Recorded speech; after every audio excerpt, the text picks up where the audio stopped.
Los pasillos libres, por favor, para que nuestras autoridades puedan llegar.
Muchísimas gracias a todos ustedes.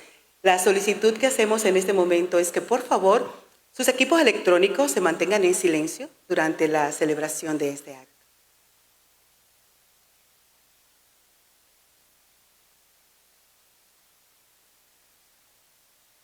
Y en esta ocasión, la Universidad Autónoma de Santo Domingo es la primada universidad de América, en la cual convergen diferentes unidades académicas, cada una con un objetivo específico, la de proveer a los profesionales de la República Dominicana de las capacidades necesarias.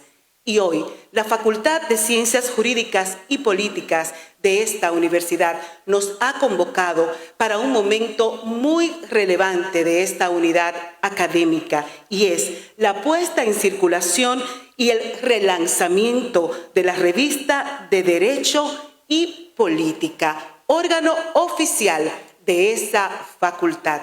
Todo esto se enmarca dentro de una actividad que ha unido a la comunidad jurídica de la República Dominicana y ha permitido que la Universidad Autónoma de Santo Domingo se una en esta actividad a través del Tribunal Superior Electoral y la Procuraduría General de la República, porque hoy en esta aula magna tenemos la oportunidad de contar con la presencia de un eminente, de un notable, quien va a tener una conferencia magistral, Colonialismo y Derechos Humanos, apuntes para una historia criminal del mundo, por el magistrado Eugenio Raúl Zaffaroni.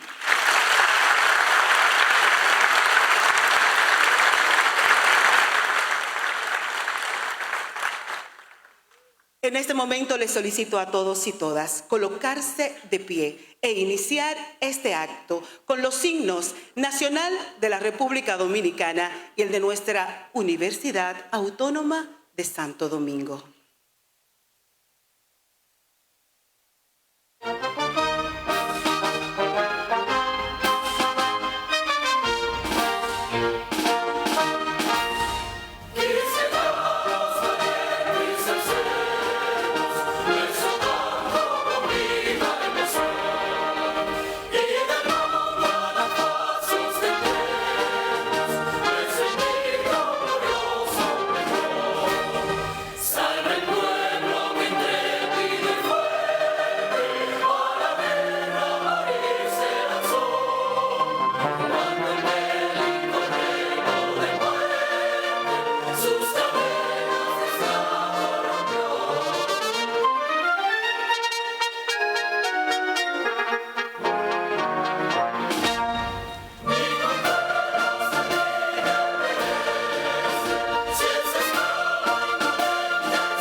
Muchísimas gracias. Pueden sentarse.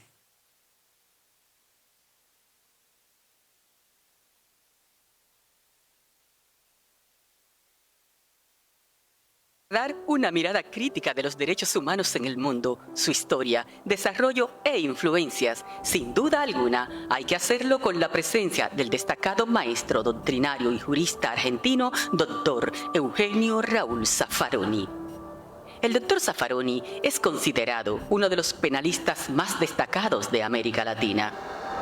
Ha realizado importantes aportes al derecho penal, caracterizados por el compromiso con la defensa de los derechos humanos y la protección de los sectores más vulnerables de la sociedad, lo que lo ha constituido en un verdadero referente al momento de abordar el tema de los derechos humanos. Se ha desempeñado en varias posiciones del ámbito judicial argentino, entre ellas como juez de la Cámara Nacional de Casación Penal, de la Corte Suprema de Justicia de la Nación y de la Corte Interamericana de Derechos Humanos. Ha recibido numerosos reconocimientos por su labor, tanto a nivel nacional como internacional, y ha sido condecorado con el título de Doctor Honoris Causa en más de 49 universidades latinoamericanas y europeas, incluyendo la República Dominicana. Recibió el galardón de Profesor Honorario de la Facultad de Ciencias Jurídicas y Políticas de la Universidad Autónoma de Santo Domingo. También ha sido responsable en diversas universidades de las cátedras de Criminología, Derecho Penal y Sociología del Derecho, y ha publicado numerosas obras de Derecho Penal y Criminología. A propósito de su más reciente obra titulada Colonialismo y Derechos Humanos, Apuntes para una historia criminal del mundo. Es un privilegio y un honor recibir en la primera Universidad de América al afamado jurista Eugenio Raúl Zaffaroni para nutrirnos con sus inmensurables conocimientos. ¡Bienvenido!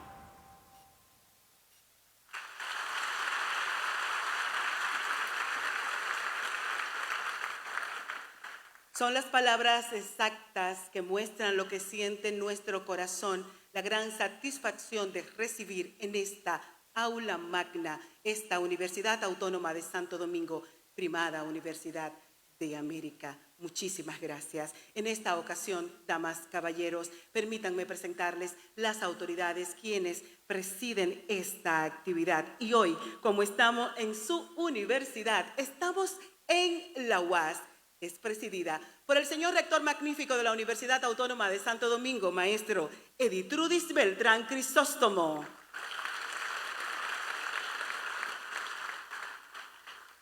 Señor presidente del Tribunal Superior Electoral, magistrado Ignacio Pascual Camacho Hidalgo, juez presidente, profesor meritísimo de esta Universidad Autónoma de Santo Domingo.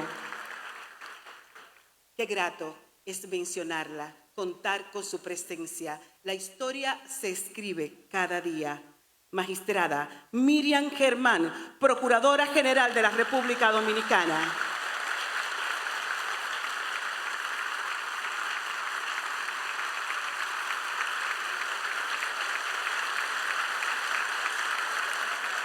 Merecida la ovación. El respeto, el cariño a la labor realizada, a una vida dedicada a la justicia en la República Dominicana. Ahí está el reconocimiento. Expresado el cariño de todas y todos. Gracias. Damas y caballeros, es un tiempo de mucha emoción, porque ahora en la mesa de honor quiero que saludemos de manera formal, con ese cariño que demostramos los caribeños, los dominicanos, al magistrado Eugenio Raúl Zaffaroni.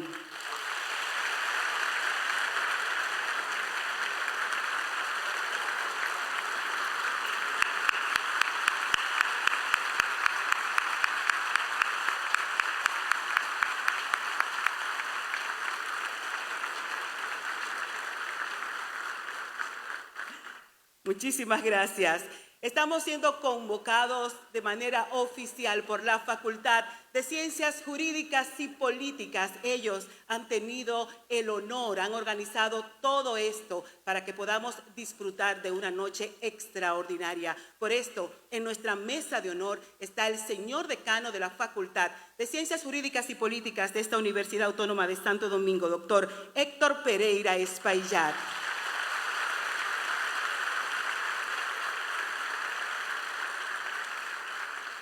En representación de todos esos académicos, académicas esforzadas de la Facultad de Ciencias Jurídicas y Políticas, en la mesa de honor nuestra encargada de publicaciones, la maestra Ana Cecilia Morún Solano.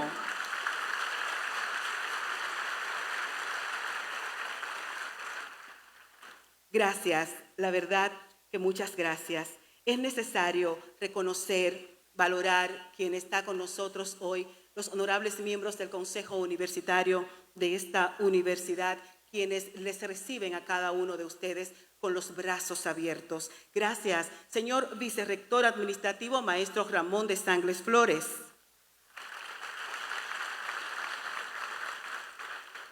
Señor vicesecretario general, maestro José Casado. Gracias. Señor decano de la Facultad de Ingeniería y Arquitectura, ingeniero Omar Segura. Señora decana de la Facultad de Artes, arquitecta Arely Subero Maceo. Señora decana de la Facultad de Ciencias de la Educación, doctora Juana Encarnación. Es necesario reconocer la presencia de los honorables magistrados del Tribunal Superior Electoral, quienes conjuntamente con la Universidad Autónoma de Santo Domingo han realizado esta actividad, igual también como lo han hecho con las otras organizaciones que están con nosotros, como la Procuraduría General de la República. Permítanme reconocer y saludar a la honorable magistrada, juez titular del Tribunal Superior Electoral, la doctora Rosa Fiordalisa Pérez de García. Honorable magistrada, juez titular, doctora Hermenegilda del Rosario Fonder Ramírez. Honorable magistrado, juez titular, doctor Pedro Pablo Germenos Forastieri. Honorable magistrado, juez suplente, Juan Cuevas. Gracias. Gracias al señor Rodolfo Valentín Santos, director de la Oficina Nacional de la Defensa Pública, quien está con nosotros. El señor presidente de la Asociación Dominicana de Abogados, ADOMA, dice presente, licenciado Johnny Aristi. La directora ejecutiva de Participación Ciudadana, Fátima Lorenzo, gracias por su presencia. Es importante reconocer la presencia de cada uno de los decanos de las universidades hermanas, de las diferentes facultades de Derecho, de las escuelas de Derecho que están aquí también, los académicos, y hay un consejo directivo que ha trabajado conjuntamente con el señor decano y todo un gran equipo. Así que en ellos quiero saludar a toda la Facultad de Ciencias Jurídicas y Políticas, la señora vicedecana de esa facultad, la doctora Carmen Chevalier, director de Escuela de Derecho, maestro Martín Montilla Luciano, director de la Escuela de Ciencias Políticas, José Rafael Almonte.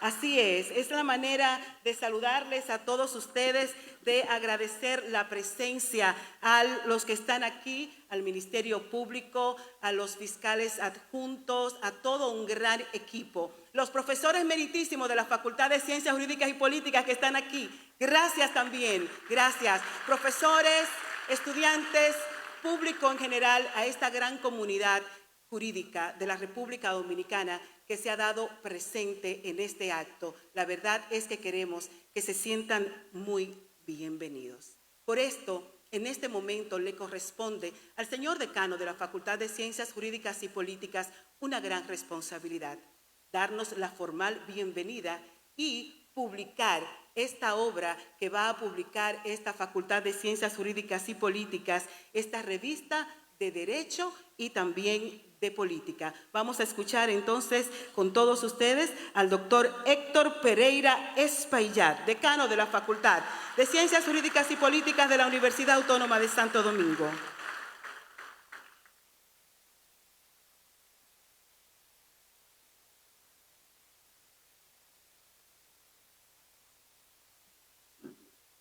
Muy buenas tardes. Haciendo referencia a la economía procesal, como decimos los abogados, nos sumamos a las salutaciones que ha realizado excelentemente bien la maestra de ceremonia, a todos los miembros de la mesa de honor y las personalidades que nos visitan. En mi caso particular, debo hacer una referencia a lo interno de la facultad, y es hacer un saludo extensivo al cuerpo directivo que ya la maestra de ceremonia mencionó con sus respectivos nombres y calidades, pero también a aquellos servidores administrativos que se entregan en el día a día y nos facilitan el trabajo, que en esta actividad lucharon hombro a hombro para que fuera una realidad. Son muchas veces los anónimos, pero no puedo mencionarlos uno por uno. Igualmente, como no puedo mencionar a las personas queridas y distinguidas que están aquí, porque cometería el pecado de realizar algunas omisiones. Por eso lo más sencillo, lo más práctico, es sumarnos a las salutaciones. Pero de manera particular, quiero también saludar, aquí hago una excepción, a dos personas que están aquí presentes y que nos han precedido en la función que hoy ocupamos. Me refiero a los pasados decanos, Antonio Medina Calcaño y Bautista López García.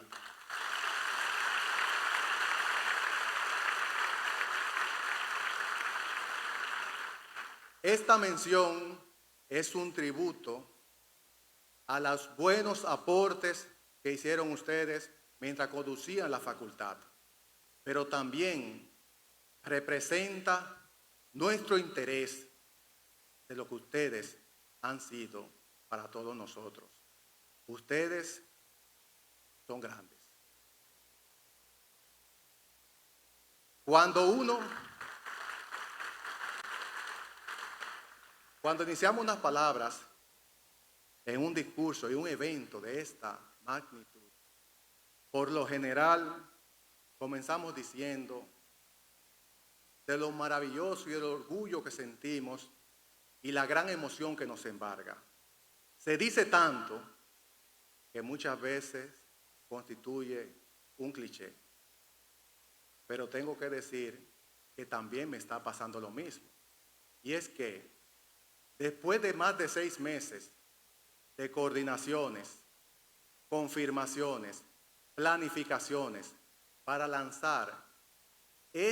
relanzar esta revista de Derecho y Política, y hoy en el aula magna de la más antigua Universidad de América, tener el honor y el privilegio de compartir el espacio-tiempo con una de las figuras más emblemáticas del derecho en Iberoamérica, el profesor Eugenio Raúl Zaffaroni, escoltado o flanqueado por el rector magnífico y 2 representantes de instituciones públicas que, en su caso, han coadyuvado, no solamente apoyado, han coauspiciado este evento por lo que él representa, por lo que él nos ha aportado. Señores, en estas condiciones, díganme ustedes, si no es para sentirse emocionados, sino altamente regocijados. Por eso,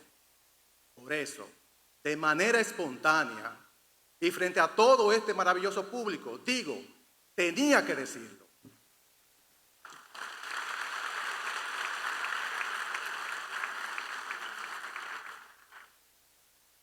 Ciertamente constituye un gran honor anunciar y celebrar el relanzamiento de la revista Derecho y Política de la Facultad de Ciencias Jurídicas y Políticas de nuestra universidad.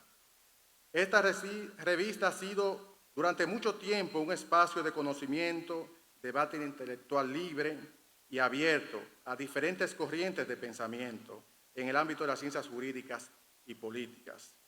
Acorde con la filosofía y principios de la Universidad Autónoma de Santo Domingo, en lo referente a la apertura, pluralidad y participación. Hoy estamos reunidos para darle un nuevo impulso, continuar y mejorar su legado.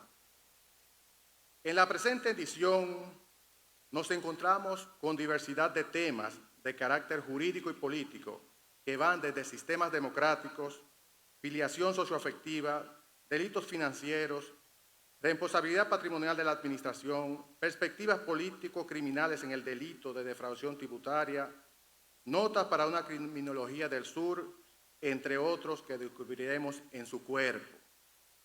Es de justicia destacar la colaboración y el esfuerzo conjunto de nuestros profesores, investigadores, docentes y juristas invitados, entre quienes destacan nuestro distinguidísimo conferencista, profesor Eugenio Raúl Zaffaroni, y otros excelentes ponentes. Resaltamos también la colaboración y entrega de su consejo editorial, con mención especial para la maestra Sonia Díaz, Néstor Arroyo, Ana Cecilia Morún, entre otros. Nuestra revista está planteada como un instrumento de construcción y colaboración conjunta, en la que participen no solo nuestros profesores de grado y posgrado, sino también juristas invitados nacionales e internacionales. E incluso en la próxima edición reservaremos un espacio para las investigaciones de nuestros estudiantes. La revista Derecho y Política se compromete a continuar proporcionando un entorno favorable para la discusión de ideas y el intercambio de conocimientos, a servir como una plataforma para la difusión de investigaciones de alta calidad en el campo del derecho y la política, respetando la libertad de criterio y el sentido crítico de cada articulista. Queremos destacar, nueva vez, que en el marco de lo antes expuesto, tenemos el honor de contar con la presencia del destacado jurista, académico y tratadista, el doctor Eugenio Raúl Zaffaroni, quien ofrecerá la conferencia magistral Colonialismo y Derechos Humanos, apunte para una historia criminal del mundo, que justamente es el título de su última obra. El profesor Zaffaroni es una figura destacada del derecho y la política, conocido por su profundo conocimiento y compromiso con la justicia social. Sus reflexiones y contribuciones en la teoría del delito, criminología y derechos humanos han tenido un impacto significativo en América Latina y en todo el mundo. El maestro Zaffaroni nos ha privilegiado con una colaboración que viene de los años 90, principios de los años 90, con nuestra UAS. Fue investido hace más de una década como profesor honorario de esta alta casa de estudio y ha recibido de diversas y prestigiosas universidades latinoamericanas y europeas, óigase bien, 49 doctorados honoris causa.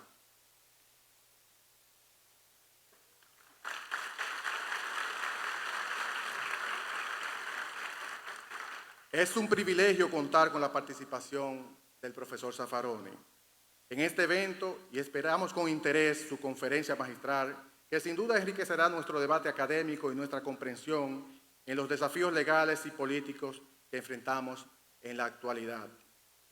Agradezco a todos por su presencia y apoyo en esta magna actividad y les invito a disfrutar la conferencia magistral del doctor Zaffaroni y a unirse a nosotros en nuevas y fructíferas producciones académicas de calidad. Enhorabuena.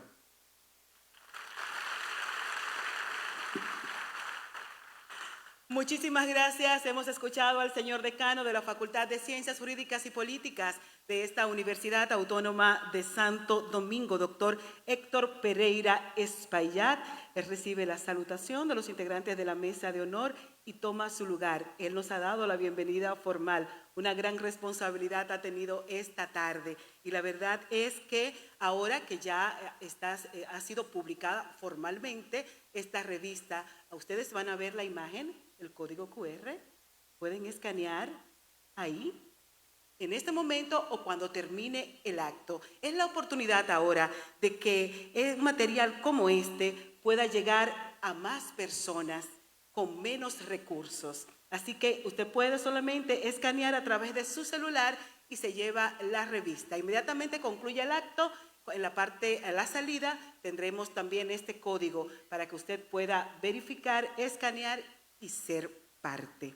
En esta ocasión y continuando con este acto, tenemos la oportunidad ahora de presentar la persona que tiene la responsabilidad de hablarnos de nuestro conferencista, que ya hemos hablado mucho sobre él, pero la verdad es que no importa cuánto hablemos, hay muchísimas cosas que se van a quedar, porque es un hombre dedicado, apasionado, comprometido con su labor. Y esta responsabilidad le corresponde a la académica maestra Ana Cecilia Morún Solano, encargada de publicaciones de la Facultad de Ciencias Jurídicas y Políticas.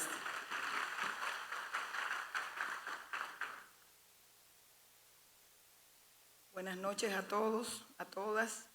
Tal como dice el decano, un saludo a la mesa que nos acompaña hoy, a las instituciones que conjuntamente con la Facultad de Ciencias Jurídicas y Políticas hicieron posible esta actividad académica. Agradecerles a todos y al profesor Eugenio Raúl Zaffaroni la presencia de todos ustedes, a la comunidad académica en general, los profesores, autoridades universitarias y alumnos y alumnas.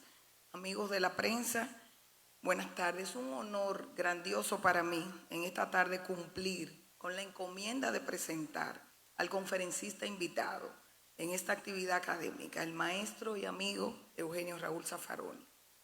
El magistrado Zaffaroni se ha desempeñado en múltiples roles importantes dentro del ámbito jurídico y la administración de justicia. Fue juez de la Corte Suprema de Justicia de Argentina y también fue juez de la Corte Interamericana de Derechos Humanos. Durante ese tiempo contribuyó de manera activa a la creación de jurisprudencia importante y relevante y a la protección de los derechos humanos en su país y a nivel regional. Además de su labor en el Poder Judicial, el maestro Zaffaroni ha ejercido la docencia de manera continua y la investigación en prestigiosas universidades, tanto en la República de Argentina como en el extranjero. Muestra de ello que fue el primer coordinador internacional de la primera maestría de Derecho Penal de la Facultad de Ciencias Jurídicas y Políticas de la UAS, viendo muchas caras aquí egresados de esa maestría. También ha escrito numerosas publicaciones académicas, libros, artículos sobre diversos temas jurídicos de manera relevante sobre criminología, sobre derecho penal y sobre derechos humanos. Ha colaborado en infinidad de universidades y ha sido condecorado, como ya dijo nuestro decano, con doctorados honoris causa por 49 instituciones y en nuestra universidad es profesor honorario. Creo que ya no cabe resaltar más, sino darle paso al maestro y amigo Eugenio Raúl Zaffaroni para que pueda disertar sobre el tema que nos ocupa hoy. Así que muchísimas gracias por estar aquí y muy buenas tardes.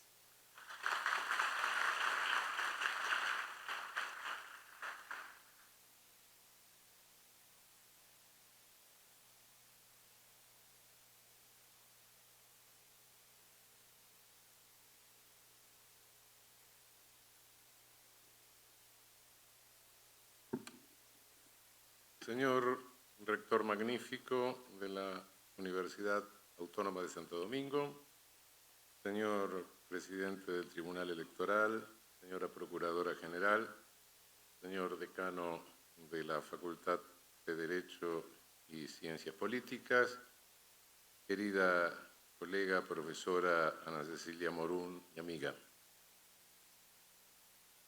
Señoras y señores, autoridades de la universidad y todas las distinguidas personas que se han mencionado en la presentación ceremonial, queridas y queridos colegas profesores, docentes, estudiantes, es para mí un enorme gusto volver a la República Dominicana después de una década y media de ausencia. pasa el tiempo, a veces nos quedamos con algunas imágenes fijas, pero es gratísimo volver a tomar contacto con esta universidad, con el pueblo dominicano, con su gente, y hacerlo en ocasión de la presentación de esta revista, es decir, de la renovación de la revista. Creo que después de todo lo que se dijo, ustedes estarán esperando algo magnífico, extraordinario, fuera de serie, y yo no tengo nada fuera de serie que decirles. Hablar de derechos humanos, se habla tanto y se dice tanto. Hay una historia de los derechos humanos que se cuenta en todos los cursos que se hacen en universidades o los que hacen organismos internacionales, que es la historia corta de los derechos humanos, aquella que dice, bueno, un día 10 de diciembre de 1948, en Naciones Unidas, la Asamblea de Naciones Unidas proclamó la Declaración Universal de Derechos Humanos. Bueno, y a partir de entonces no pasó nada, porque una declaración en el derecho internacional tiene el mero valor de una manifestación de buena voluntad. Y desde 1948 hasta casi 30 años después, eso no se concretó en derecho positivo internacional, es decir, en tratados, hasta que cobraron vigencia los pactos internacionales de derechos civiles y políticos, de derechos económicos, sociales y culturales. Y se incorporó la declaración a la Carta de la Organización de Naciones Unidas.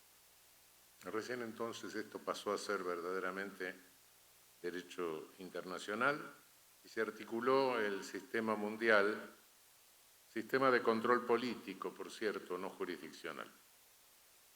En tanto fueron surgiendo los sistemas regionales, la Convención de Roma de 1950 con la Corte Europea, la Convención Americana sobre Derechos Humanos de 1978 y la Corte Interamericana en 1980 y después el sistema, más recientemente, el sistema africano. Cortes, estos sistemas regionales tienen órganos jurisdiccionales que juzgan estados. A veces se confunden lo que son verdaderos tribunales penales internacionales que juzgan personas, como fueron los tribunales ad hoc, creados frente a varios hechos de crímenes contra la humanidad, creados por Naciones Unidas en función de las facultades que le concede al Consejo de Seguridad la Carta de Naciones Unidas para mantener la paz.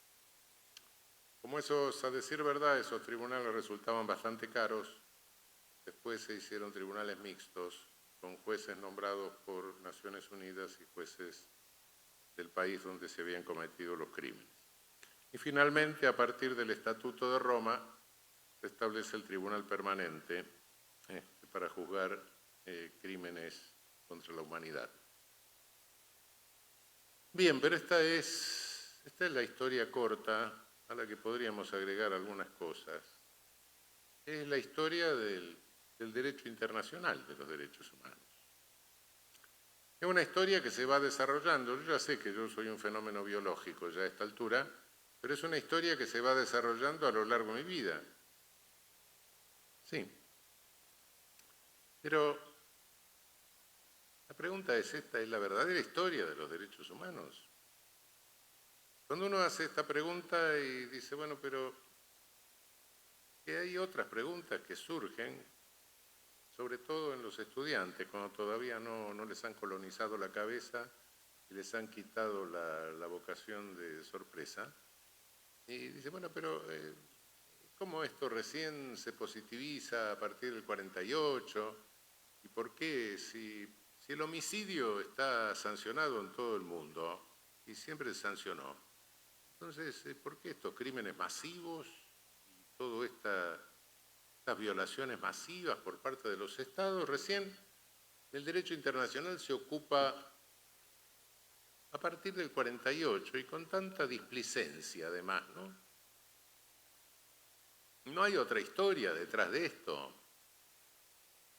Y sí, hay otra historia que depende cómo se relate. Hay algunos que la relatan desde el norte y dicen, no, esto viene de lejos. Esto viene de lejos porque a fines del siglo XVIII, comienzos del XIX, vinieron las declaraciones francesas, la declaración norteamericana, y vinieron una serie de señores del iluminismo, del liberalismo político, que pensaron en los derechos del individuo, en el respeto a la dignidad de la conciencia del otro, y entonces estos civilizaron. Ahí, después esta civilización bajó del norte hacia el sur. Esto es mentira. Sí, hubo una serie de personas que pensaron, por supuesto, y contribuyeron con algunos pensamientos a esclarecer la idea de dignidad humana, pero esto no bajó para el sur. Estos señores nunca se ocuparon del sur, no. Y se siguieron cometiendo crímenes horribles, masivos, y los cometieron los países donde estos señores habían pensado. Lo que siguió bajando para el sur fueron genocidios, crímenes masivos. Por otra parte, ¿por qué en 1948 apenas, ese 10 de diciembre, se le ocurre a las Naciones Unidas esta declaración? ¿Qué pasó? El señor René Cassin, exministro de Gaulle en el gobierno en el exilio, francés en el exilio en Londres, y la señora Roosevelt, que eran buena gente, terminaron de leer los libros que habían dejado abiertos de los liberales y de los iluministas en su mesita de noche y se le ocurrió una mañana proponer la Declaración Universal. No, parece que hay otra historia diferente detrás de esto. Y sí, efectivamente. Efectivamente, esa historia tiene el antecedente del choque brutal que se dio en Europa en dos etapas entre 1914 y 1945. 1914, 1918, 1939, 1945 y sobre todo en la última etapa, uno de los contendientes utilizó los mismos métodos genocidas que había utilizado Europa sobre los pueblos colonizados, con la diferencia de que las víctimas eran tan pobres en melanina como los victimarios, y con la diferencia de que eso había pasado en el territorio europeo, en el norte. Y además esa última etapa se cierra con un colofón terrorífico que fueron las innecesarias bombas de Nagasaki y Hiroshima. Eso asustó. Y entonces hubo un cierto momento de alguna racionalidad en el derecho internacional. Hasta entonces el derecho internacional se había ocupado de las relaciones entre estados, pero nunca se había ocupado de las relaciones entre los estados y sus habitantes. Es decir, para decirlo más crudamente, cada estado se reservaba el derecho a matar o dejar vivir a sus habitantes. A partir de entonces se empieza a ocuparse de esto, con la displicencia a que me referí. Porque el día antes de la Declaración Universal, el 9 de diciembre de 1948, también en Naciones Unidas emerge la Convención Internacional contra el Genocidio, que tiene una rara característica. En la Convención Internacional contra el Genocidio desaparece la última parte del proyecto de Lemkin, las últimas palabras que decían políticos, grupos políticos o similares. ¿Por qué desaparecieron? Porque a Stalin no le gustaba. Y a poco andar, el presidente Harry Truman, que no era un filósofo, por cierto, en un discurso dijo que le agradecía a Dios que la bomba hubiera caído del lado de ellos y no que hubiera caído en poder de los nazis, lo cual hasta ahí estaba bien. Pero después seguía diciendo que le rogaba a Dios que le ilumine para usarla adecuadamente. Es decir, cuidado, la posguerra se abre con algo un poco raro. Unos supuestos socialistas que se reservan el derecho a matar grupos políticos y un capitalismo que le ruega a Dios que le enseñe a usar bien la bomba atómica. Así se inicia el mundo bipolar. Y ese mundo bipolar demoró 30 años. 30 años en consolidar como derecho positivo lo que había sido una manifestación de buena voluntad del año 48. Pero, entonces, si la idea de derechos humanos no sale de esos señores que pensaron allí en el fines del siglo XVIII, ¿de dónde sale? ¿Cuál es, en definitiva, el sentido general de derechos humanos? En realidad se conciben los derechos humanos como una semilla de ciudadanía universal, de ciudadanía mundial. Es decir, que todo ser humano, por el mero hecho de ser humano, tiene que tener un mínimo de derechos garantizados, cualquiera sea su condición, su nacionalidad, sus características, etc. Solo por el mero hecho de ser humano garantizados un mínimo de derechos en todo el planeta. Es decir, una protección jurídica mundial. ¿Cuándo se pudo pensar en una protección jurídica mundial? Y bueno, desde que existió el mundo se pudo pensar. Pero el mundo, bueno, no el mundo como el planeta, ¿no? Eso tiene tiempos siderales. Tampoco cuando a alguno de nuestros antepasados se le ocurrió empezar a agarrar las cosas con la mano y se le debilitó la mandíbula y se le agrandó un poco la caja craneana, ¿no?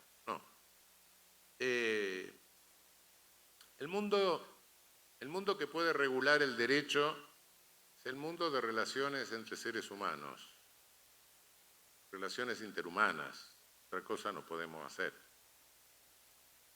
Y relaciones interhumanas mundiales solo pudieron existir desde el momento en que se conoció la existencia recíprocamente, o se pudo conocer la existencia de todos los seres humanos que caminaban por la superficie de este planeta. Y eso tiene una fecha, que son fines del siglo XV, cuando Colón llega por estas tierras y cuando Vasco da Gama da la vuelta por el sur de África para llegar a la India. Entonces se conocen mejor los de un lado y los del otro del Atlántico, por más que Colón creyó que había llegado a la India, y se conoce mejor el África subsahariana. Recién entonces podemos hablar de posibilidad de relaciones mundiales y por ende recién entonces se pudo pensar en una posible o eventual protección jurídica también mundial. Pero ¿cómo se presenta el mundo El mundo se presenta con un crimen. El mundo se presenta con la colonización. Nos colonizan los ibéricos. ¿Por qué? ¿Por qué no los colonizaron otros que podían estar más cerca geográficamente incluso, ¿no? Porque los ibéricos tenían una sociedad estructurada en forma de ejército como resultado de la empresa colonial que habían llevado a cabo en la propia Iberia contra el Al-Andalus. Siglos de guerra colonial hasta que terminaron de colonizar el Al-Andalus. Echaron a algunos, a los otros los cristianizaron a garrotazos. Y eso les había dado una estructura colonizante. Sin estructura colonizante no se puede colonizar. Es decir, esa estructura jerárquica vertical en forma de ejército, en cuya base estaban las unidades pequeñas, como todo ejército, unidades a cabo de sargento, cabo, etcétera, si no las órdenes del general no las cumple nadie. Y esas unidades pequeñas eran dirigidas por el pater familia, es decir, el patriarcado. Europa había reforzado el patriarcado, y el patriarcado de alguna manera, en este sentido, es un presupuesto de la colonización. Por supuesto, no lo habían inventado los ibéricos, el patriarcado venía reforzado con las sucesivas inquisiciones. Normalmente la Inquisición se le atribuye únicamente a la Iglesia, no. Estaba la Inquisición eclesiástica, estaba la Inquisición española, estuvo una Inquisición nada más que para Italia, y después siguieron los libros inquisitoriales, teniendo vigencia aplicados en Europa Central por los jueces de los distintos señores y de los distintos reinos. Pero esa empresa que se lleva a cabo, ¿qué es ese colonialismo originario? ¿En qué consiste? Consiste en montar un enorme, un inmenso campo de trabajo forzado. En realidad, a la entrada de cada puerto colonial se podría haber puesto el mismo cartel de Arbeit macht frei, el trabajo libera. Y efectivamente, un inmenso campo de trabajo forzado que fue necesario ordenar el personal. Fíjense ustedes que nos han colonizado los marginales de Iberia. Fundamentalmente hemos sido colonizados por andaluces, los recién sometidos. Y sí, después vinieron algunos condes, marqueses, todo eso, pero como virreyes o funcionarios. Aquellos que eran marginados en la metrópoli asumían acá la característica de colocarse en la máxima jerarquía de la sociedad colonizada. Abajo, naturalmente, venían los indios, abajo venían los 20 millones de esclavizados que se trajeron de África, y habían inventado el racismo, habían inventado la jerarquización por melanina, porque hasta ese momento el racismo no existía. Los europeos sabían que había gente con más melanina, pero eso no les reportaba nada. La discriminación etaria no existía, se moría la gente joven. La discriminación por razones de género, sí, era un presupuesto. La discriminación por melanina era necesaria para la administración del gran campo de trabajo forzado. Y así se echaron unos 60 millones de personas en nuestro continente, no solo por explotación, sino por todas las infecciones que trajeron, para las cuales nuestros originarios no tenían anticuerpos. Y como dije hace un momento, también se trajeron 20 millones de africanos esclavizados, con una mortandad todavía mayor en los navíos negreros, etc. Pero un buen día, esa Europa que había hecho eso, y a la saga de ella vienen los ingleses, vienen los holandeses, etc. Pero esa Europa que había hecho eso, esa Europa había emprendido este genocidio a partir de una posición totalmente débil. A fines del siglo XV, Europa estaba sitiada virtualmente por los islámicos. Si no me equivoco, 1519, puede que me equivoque en la fecha, pero no muy lejanamente. Los turcos le ponen sitio a Viena. Y en 1492 es cuando recién logran sacar al Al-Andalus, la última manifestación del Al-Andalus de Iberia. Europa estaba arrinconada por los islámicos, estaba diezmada por la peste bubónica que habían traído de Oriente y habían expandido por todos lados. Prácticamente la peste bubónica en el siglo anterior eliminó 1/3 de la población europea. Es decir, esa Europa así arrinconada, de pronto se vuelve poderosa. Y se vuelve poderosa gracias a la explotación, al oro y la plata y las materias primas que se llevaron de acá. Sin embargo, desde el primer momento en que comienza a cometerse este terrible genocidio, hay una serie de voces que por primera vez piensan en la necesidad de dotar al ser humano de una protección mundial. Entre esas voces se destaca la de Fray Bartolomé de las Casas. Hombre que se murió viejo, ¿no? Debe tener una salud tremenda, hizo 19 viajes entre América y Europa, protagonizó el famoso debate de Valladolid con Ginés de Sepúlveda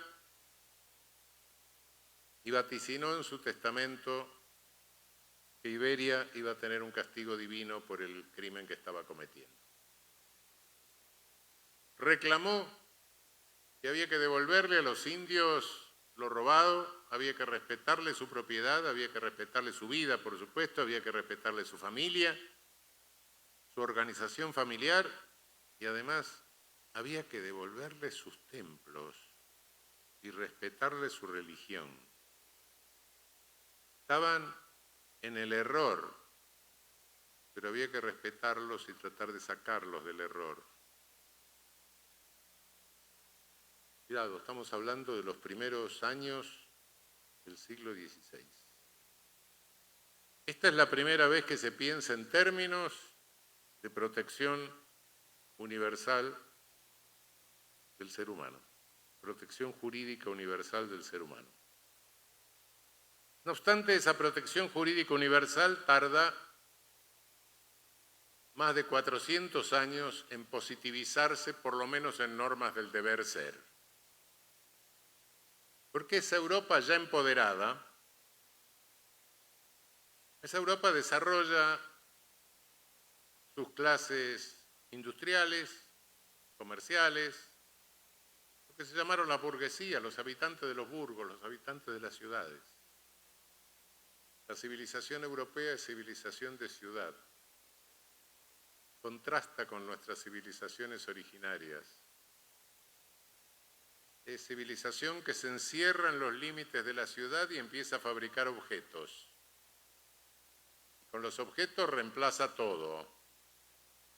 Son equivalentes.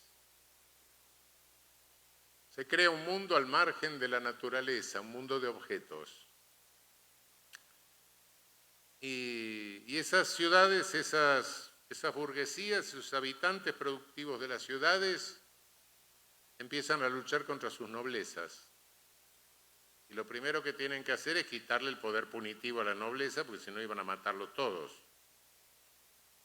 Y entonces desarrollan todo ese pensamiento limitador del ejercicio del poder punitivo de las noblezas, del antiguo régimen, empiezan a pensar en los derechos del individuo, etc.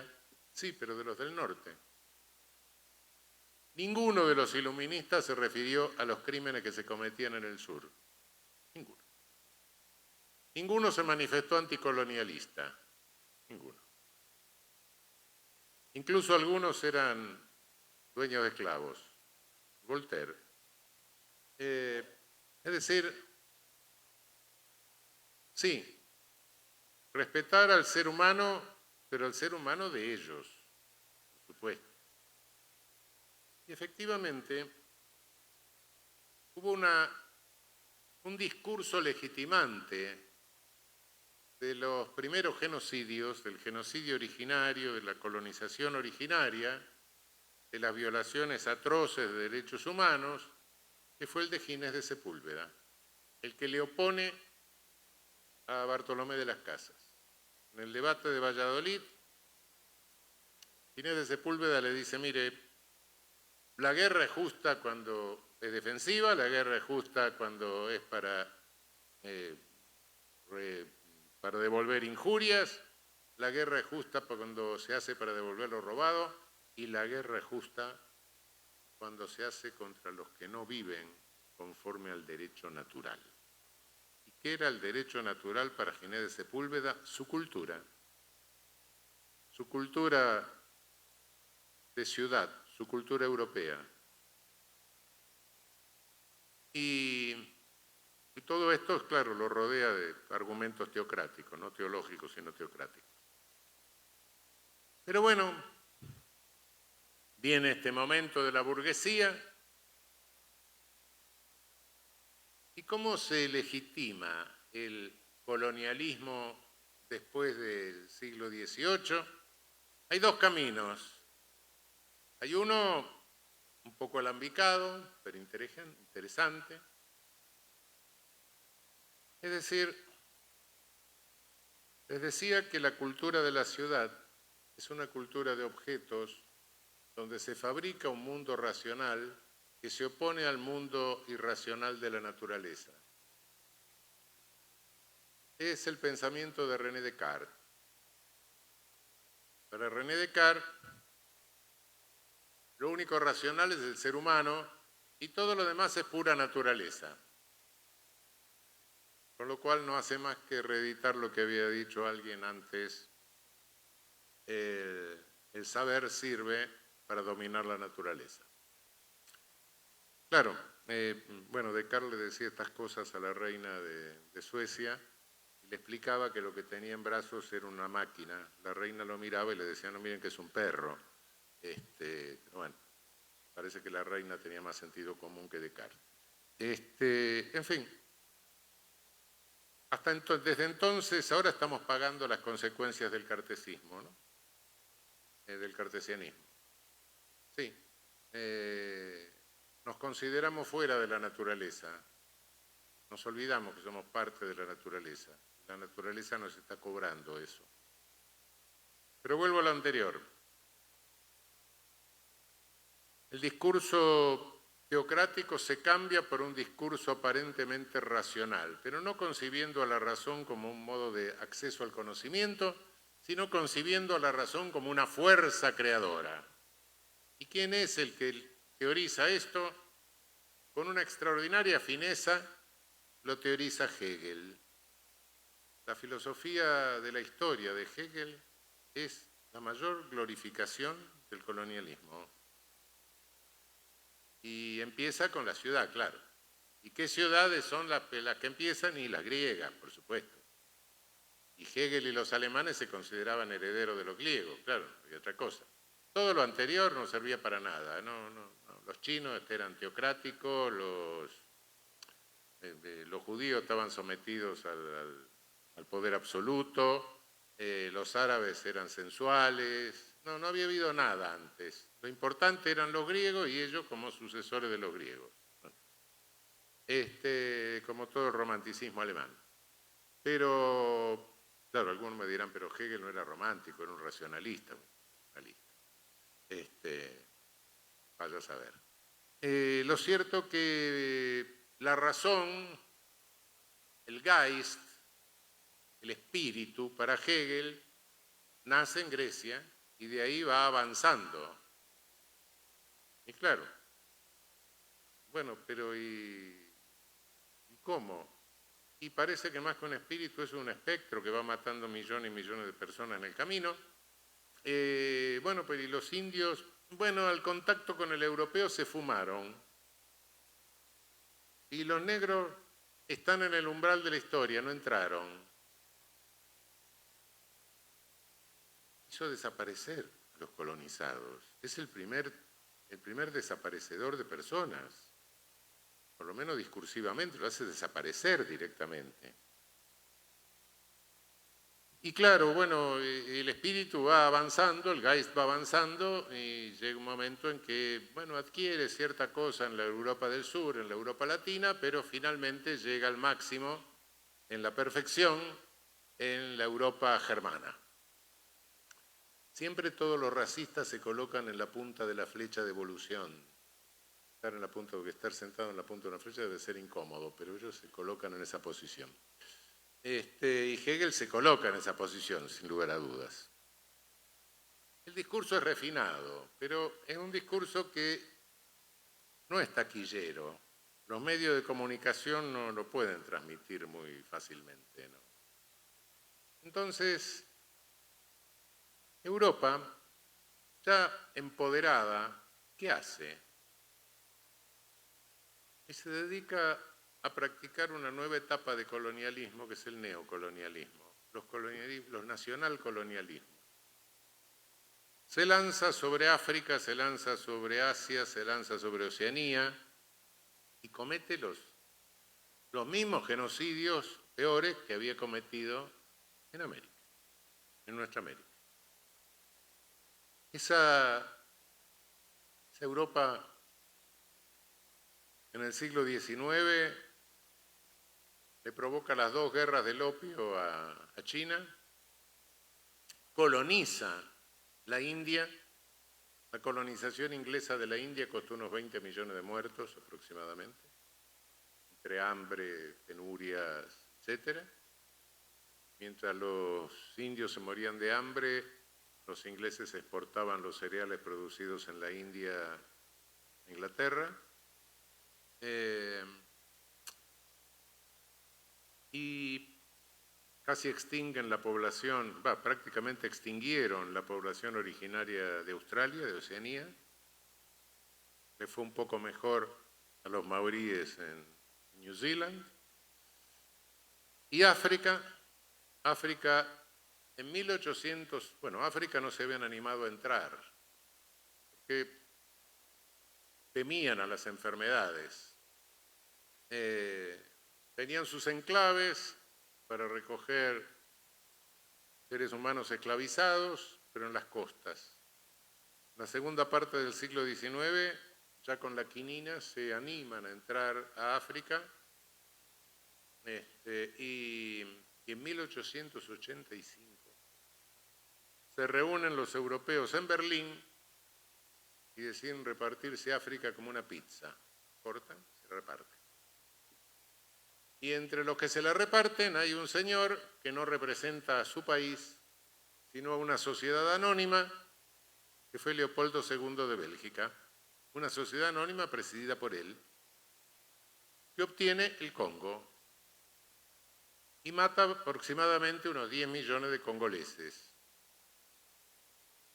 Hasta que finalmente, le dona generosamente el Congo al Reino de Bélgica. Hay una cosa extraña hasta el día de hoy. Si alguien va a Bélgica, es bueno que se tome el trencito de Bruselas y se vaya a ver el Museo de África Central que tienen los belgas, donde hay una cantidad de cosas que este señor, que nunca puso un pie en el Congo, un palacio muy lindo en el medio de un parque enorme. Cuando se termina el recorrido del museo, hay una vitrina con una carta del administrador belga del Congo, dirigida al presidente Truman, felicitándolo por las bombas de Hiroshima y Nagasaki. El material de esas bombas había sido extraído del Congo. En fin, vueltas de la historia. Lo cierto que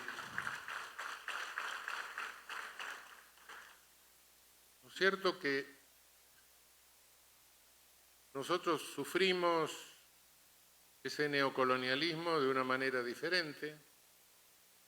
En nuestro continente, después de nuestra independencia formal, nuestras oligarquías vernáculas se pusieron de acuerdo con las nuevas potencias hegemónicas, y entonces tuvimos nuestras oligarquías, nuestras repúblicas oligárquicas, desde el patriciado peruano, la República Bella brasileña, la dictadura mexicana, el porfiriato mexicano, la oligarquía vacuna argentina, etc. Siguieron matando indios, por supuesto. Nuestro Roca, nuestro Saavedra en Chile, etc. Cuando alguien me dice, desde el marxismo, me dice, bueno, no, primero, cuidado, de la esclavitud se pasó al feudalismo, del feudalismo al capitalismo, no, realmente lo miro y le digo, mire, no, la esclavitud en nuestra América terminó en 1888, cuando la princesa Isabel emitió la ley áurea en Brasil, 2 años antes en Cuba. Feudalismo nunca tuvimos, porque el feudalismo impone deberes tanto al vasallo respecto del señor, pero el señor respecto del vasallo. Y acá eso no existió nunca. Y el capitalismo nuestro nunca tuvo acumulación originaria, porque siempre fue un capitalismo derivado. De modo que eso puede ser cierto en Europa, pero acá en el sur no. Acá en el sur el proceso fue distinto. Bien, y este neocolonialismo llega un momento dado en que en nuestra América se traducen las dictaduras de seguridad nacional. Hay un momento en que las potencias nacional coloniales chocan y dan lugar a esos 30 años de guerra terrorífica que me refería al comienzo en Europa. Viene la posguerra con todas esas contradicciones, ese momento de cierta racionalidad, y de repente se le ocurre en los años 60 descolonizar. Esta descolonización de los 60 es sumamente interesante. Algunos dicen con eso determinó el colonialismo en el mundo. Bueno, cuidado, no se terminó el colonialismo. Le dieron, en líneas generales, les dieron los parlamentos, pero le retuvieron los bancos, sobre todo en África, y ahora estamos viendo algunas consecuencias de esa conflictividad. Los ingleses fueron más previsores, dijeron, no, bueno, no podemos sostener el colonialismo en la misma forma, y después de hacer unas cuantas matanzas, integraron el Commonwealth, etcétera, encontraron alguna forma de combinación. Los franceses se obstinaron en seguir con su colonialismo. Y primero hicieron la guerra de Indochina, en la que invirtieron más de lo que les habían dado para la reconstrucción poseuropea, ¿no? Después hicieron la guerra de Argelia, y tuvo que venir De Gaulle en un momento dado porque casi entra en quiebra toda la economía francesa como resultado de mantener esa guerra. Pero los ejércitos franceses, que habían hecho un papelón en la Segunda Guerra Mundial, les era fácil alucinar que estaban jugando la Tercera Guerra Mundial. En consecuencia, como estaban jugando la Tercera Guerra Mundial, la estaban jugando frente a quienes no respetaban la guerra de caballeros, como si alguna vez hubiese habido una guerra de caballeros. Dicen que la guerra de caballeros fue la Primera Guerra Mundial del 14 al 18. Creo que quien ve cómo funcionó la Primera Guerra Mundial y ve los montones de piernas y brazos amputados, etcétera, no puede creer que eso fue ninguna guerra de caballeros, gases venenosos, etcétera. Pero bueno, Como no respetaban la guerra de caballeros, entonces ellos tampoco tenían que respetar las reglas de guerra. Y el gran teórico de esto, el gran teórico de el único que le dio un vuelo teórico fue el nazi Carl Schmitt, en un famoso discurso donde habla en un famoso discurso que dicen la más reaccionaria de las universidades españolas en pleno franquismo, donde defiende de alguna manera al general Raúl Salam, es decir, al terrorista francés de Argelia, que había intentado matar a De Gaulle, claro, entre otras cosas. Esa supuesta ideología de que como el otro no respeta, el otro es un irregular, yo también soy un irregular y puedo hacer cualquier cosa, es la base de la ideología de seguridad nacional que, simplificada en la Escuela de Panamá, nos llega a nosotros en América Latina y protagoniza nuestras famosas dictaduras de seguridad nacional. Dictaduras de seguridad nacional que costaron 200.000 muertos en Guatemala, 80.000 muertos en El Salvador, más selectiva en el sur, en la Argentina, 30.000, más selectivamente. Pero bueno, ese neocolonialismo y esas dictaduras un día terminaron. Y terminó el neocolonialismo, ¿sí? Por lo menos, bueno, cuando hablo de un colonialismo originario, un neocolonialismo y después el periodo actual, naturalmente que hay momentos que se imbrican, ¿no? Pero en líneas generales sí, se pueden marcar tres momentos de colonialismo. El originario, el neocolonialismo y el momento actual. Se cierra el neocolonialismo. ¿Qué viene? ¿Qué pasa? ¿No tenemos más colonialismo hoy? Sí, lo tenemos, solo con otra forma. Cuando el discurso hegeliano era demasiado complicado, ¿cómo se justificó el colonialismo y cómo lo justificaron nuestras élites, nuestras repúblicas oligárquicas? Lo justificaron con una grosera reducción biologista del ser humano.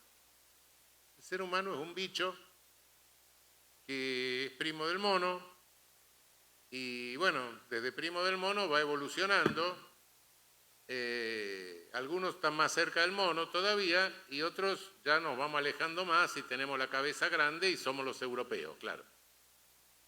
A nosotros nos creció más la cabeza y entonces tenemos que ayudar de alguna manera a que los que se quedaron un poco más atrás, con nuestra ayuda, a lo largo de unos cuantos siglos le va a crecer la cabeza hasta ser parecido a nosotros.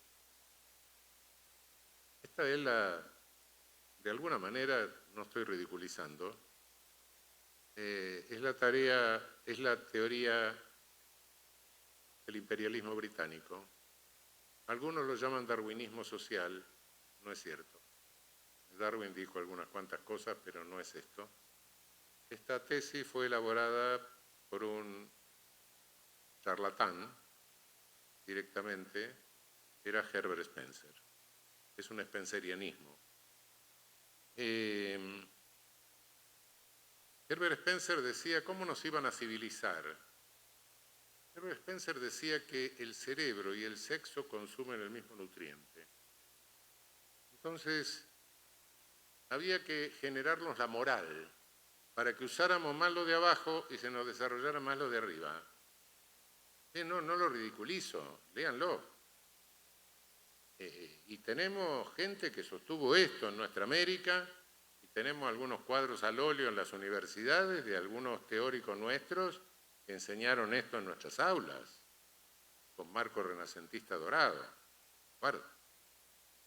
Yo no sé cómo iba a lograr que no se usara más lo de abajo, o que se usara menos lo de abajo, quizás mostrándole un retrato de la reina Victoria, que es tan fea que parece una vacuna contra el amor.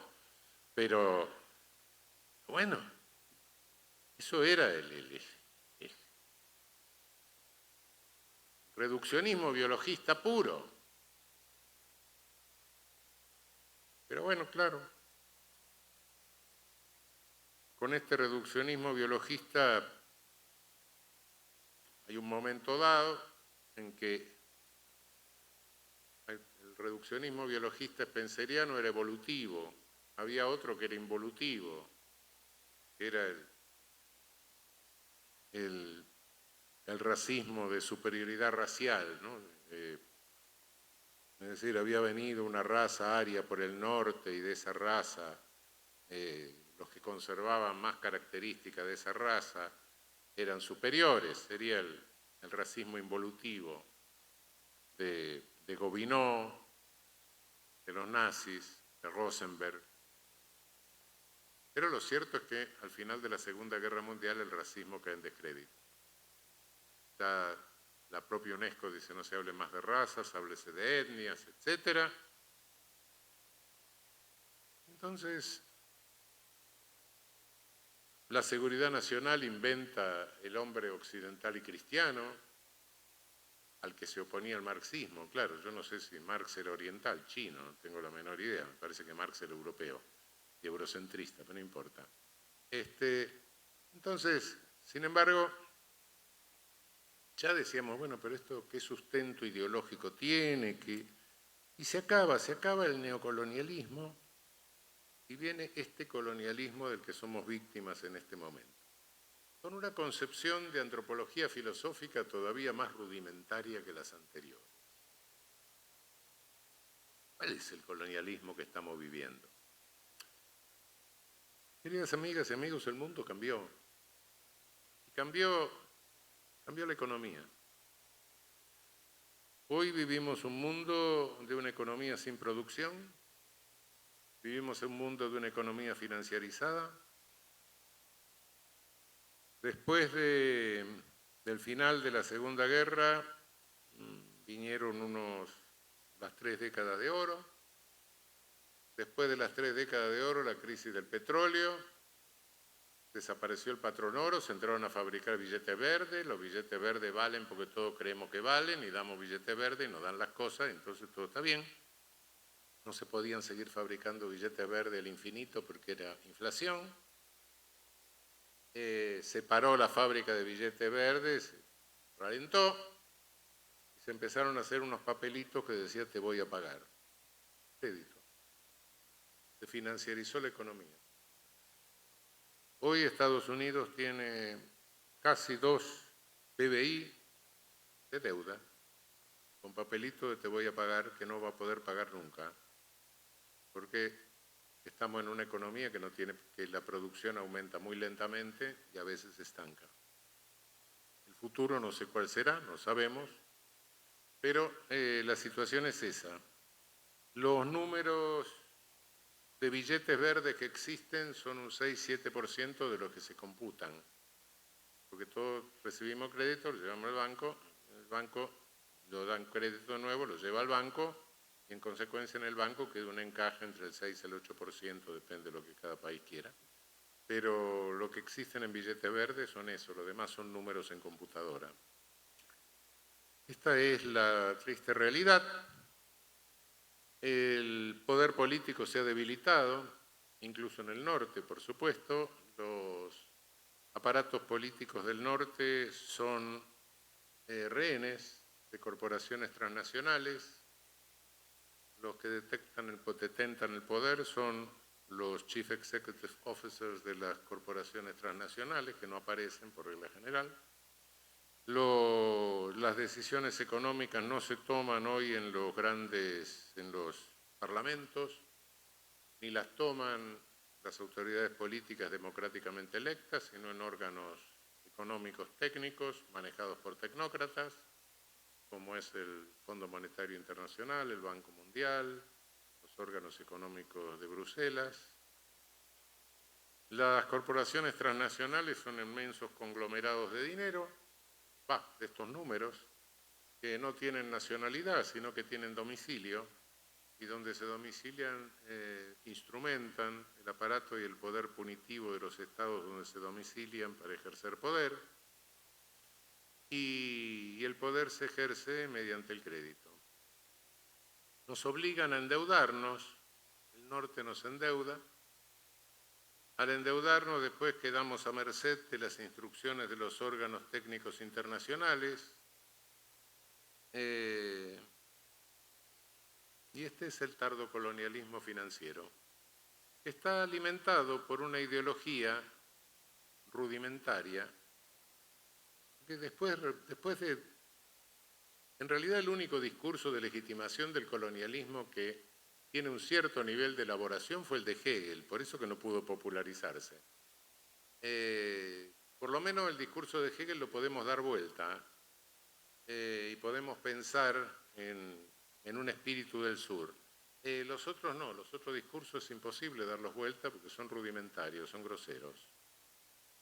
El discurso de reduccionismo biológico es groserísimo, el discurso del occidental y cristiano es absurdo, es incomprensible, pero ahora tenemos el homo economicus.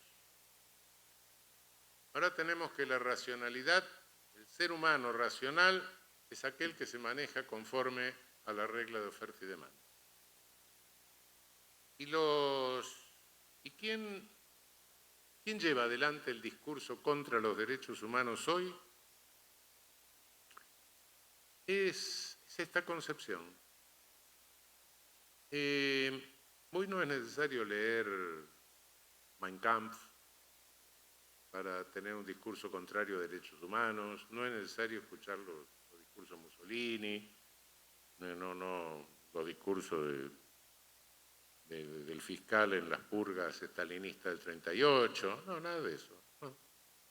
Hoy basta con leer a los evangelistas del llamado neoliberalismo económico. Von Hayek, von Mises. Von Mises es clarísimo, clarísimo. Von Mises dice con toda la letra, dice, hay un error que se repite frecuentemente. Es creer que todo ser humano por el hecho de nacer tiene algún derecho. Punto. Yo creo que no hay una mejor síntesis de negación de los derechos humanos que la de von Mises. Es uno de los evangelistas. Von Hayek no, von Hayek es directamente un caradura. Hay un panfleto de von Hayek que se llama Camino de Servidumbre, que se ha repartido por millones y millones. Vale la pena leerlo. Entre otras barbaridades dice que Hitler y Mussolini eran socialistas. Comete una serie de errores, pero el objetivo de él era satanizar toda intervención económica del Estado que interfiriese el mercado. Cuando uno lo iba leyendo, dice, pero este señor hace todo este discurso, camino de servidumbre, ¿contra quién? Contra el estalinismo. Sí, daría esa impresión. Pero no lo menciona, no lo menciona. ¿Por qué? Porque Camino de Servidumbre lo escribe en 1942 y lo reedita en 1947 y se hace cargo de que no lo menciona. Y dice, bueno, pero no lo mencionaba porque era aliado. Si alguien puede confesar una deshonestidad intelectual de esa naturaleza, bueno, mejor no hablar. Lo cierto es que estamos en un mundo donde hay un 1% hoy de la especie humana que concentra una riqueza equivalente al 60%, a lo que necesita el 60% más pobre para sobrevivir o para morirse con paciencia. Nuestra supuesta civilización europea, que se desarrolla en torno del Mediterráneo, tiene hoy en el Mediterráneo un cementerio. Sin contar con los muertos que tenemos en el norte de México. Es decir, estamos generando sociedades con alta concentración de riqueza, una aceleradísima concentración de riqueza y una suerte de oligarquía planetaria. No sabemos cuál es el destino de esto, pero esta financiarización de la economía muy posiblemente puede llevar una suerte de caos económico. Y entra otro factor, que lo mencioné de paso, que hasta este momento no contaba, que hasta este momento muy alegremente se podía creer en un progreso ilimitado, en un aumento de producción ilimitado, etcétera, etcétera, etcétera, y hoy sabemos que eso no es posible, porque hay un límite que marca la posibilidad de sobrevida humana en el planeta. El calentamiento global ya no lo puede disimular nadie. Ya decir que esto es un fenómeno natural resulta un absurdo y no sabemos cuánto demorará, se calcula que 7, 8 años, 10 años, en producirse catástrofes que ya sean imposibles de remediar. Tenemos que empezar a pensar en convenciones internacionales contra el calentamiento global, pero en este mundo también se nos está produciendo otra circunstancia. Es una lucha tecnológica por las energías no renovables entre Estados Unidos y China. A todo esto, tenemos vigentes en el plano del deber ser los derechos humanos, convenciones internacionales, tratados, constituciones, etcétera. En el plano de deber ser casi no nos falta nada. En el plano del ser, ¿qué pasa? Hay algunos colegas que se dedican a hacer derecho y se quedan en el plano del deber ser, porque esto es más tranquilo, ¿no? Uno se dedica a hacer lógica con normas y entonces vive en el mundo de las normas, claro. En el mundo real hay una lucha y una disputa que no puedo ocultarles. Algunos pensamos que el discurso de derechos humanos y las normas de derechos humanos se pueden y se deben instrumentar para la liberación y la dignidad del ser humano, y otros piensan que lo pueden instrumentar en función del actual ejercicio colonialista. Esa es la lucha que hay en este momento. ¿Qué son los derechos humanos? ¿Qué es esta legislación de derechos humanos? ¿Qué es toda esta normativa? Es una normativa que servirá para la liberación del ser humano, para garantizar su dignidad, para garantizar mínimamente, incluso, por lo menos su vida. ¿O esto será un nuevo discurso de dominación colonial? Tenemos que jugarnos por lo primero. Tenemos que jugarnos por lo primero, porque eso lo impone una experiencia histórica mundial. Si esto no sirve para lo primero, entonces los pueblos lo van a arrojar lejos, como esas herramientas que no sirven, ¿no? Si se arroja lejos el derecho, lo que queda no es nada más ni nada menos que la violencia. Y en la violencia sabemos que aunque se gane, se pierde. Que los que ponen el mayor número de cadáveres son siempre los más vulnerables. Y para lo primero, ¿qué elementos tenemos en nuestra América? ¿Qué es nuestra América en este momento? Yo creo que les hablé hace un momento de que se puede dar vuelta al discurso hegeliano. Es el único que realmente, por estar finamente elaborado, se puede invertir y poner a Hegel patas arriba, cabeza abajo. Y si lo ponemos patas arriba, cabeza abajo, ¿qué se cae? Se cae América Latina. Que no sé qué tan latina es, pero no importa. Se cae nuestra América. ¿Y por qué? Porque nuestra América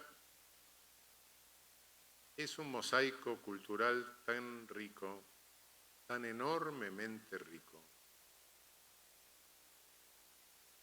Y un mosaico cultural compuesto por las víctimas de todos los genocidios del colonialismo, algunas originarias, poblaciones originarias, otras traídas, otras llegadas huyendo, pero realmente No hay otra región en el mundo donde todas las víctimas del colonialismo hayan venido en mayor o en menor medida, o hayan sido originarios, o hayan venido a dar e interaccionen prácticamente en la misma lengua. Nuestra América es sustancialmente sincrética.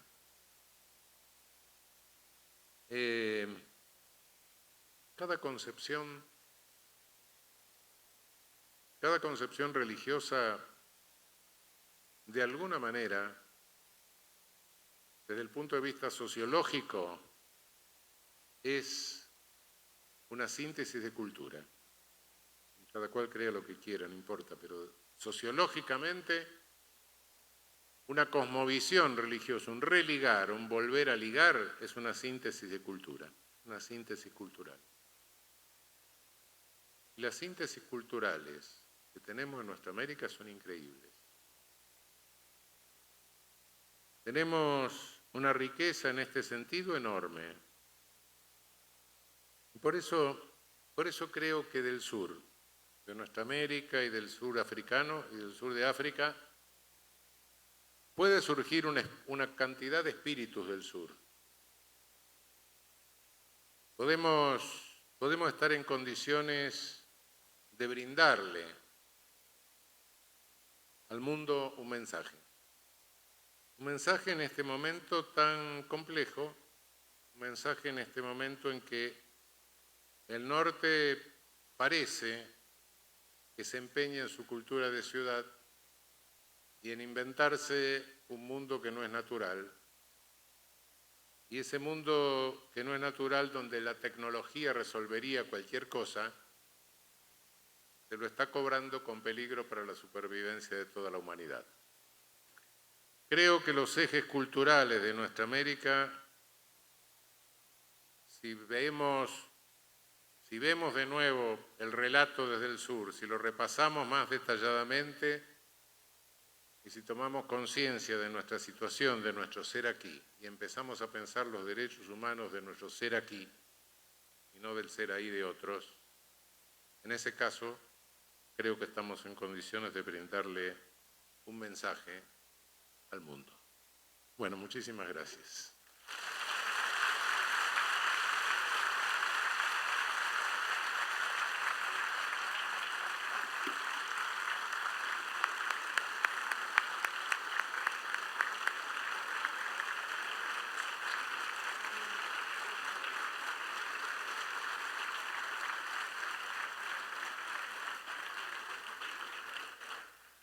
El magistrado Eugenio Raúl Zaffaroni nos ha hablado acerca del colonialismo y derechos humanos, apuntes de una historia criminal del mundo. Ahora, él recibe la salutación por parte de los integrantes de la mesa de honor, quienes le felicitan y le agradecen este momento.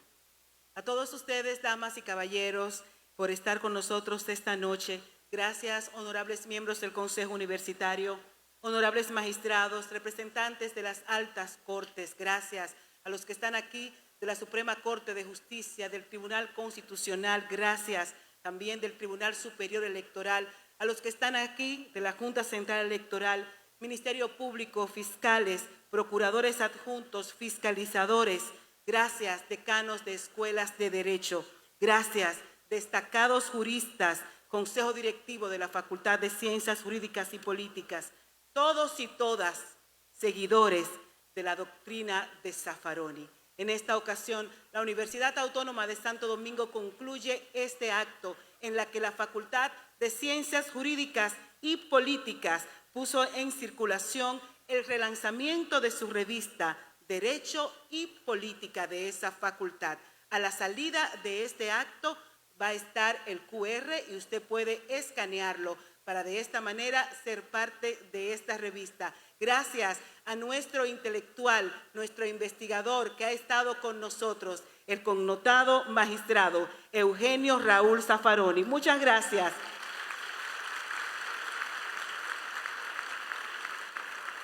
En nombre de la Universidad Autónoma de Santo Domingo, el Tribunal Superior Electoral de la República Dominicana y la Procuraduría General de la República. Gracias a todos. Buenas noches.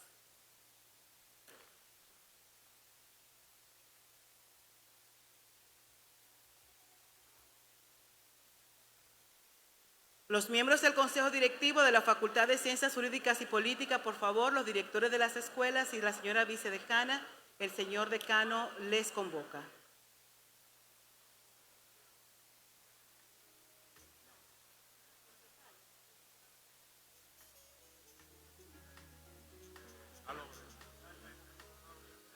Por dejar escapar el encanto de tus ojos. Fuimos un par de locos por dejarnos tirar a matar. No vamos a encontrar otra playa que tenga palmeras rompiéndose al viento. No vamos a lograr un amor a medida.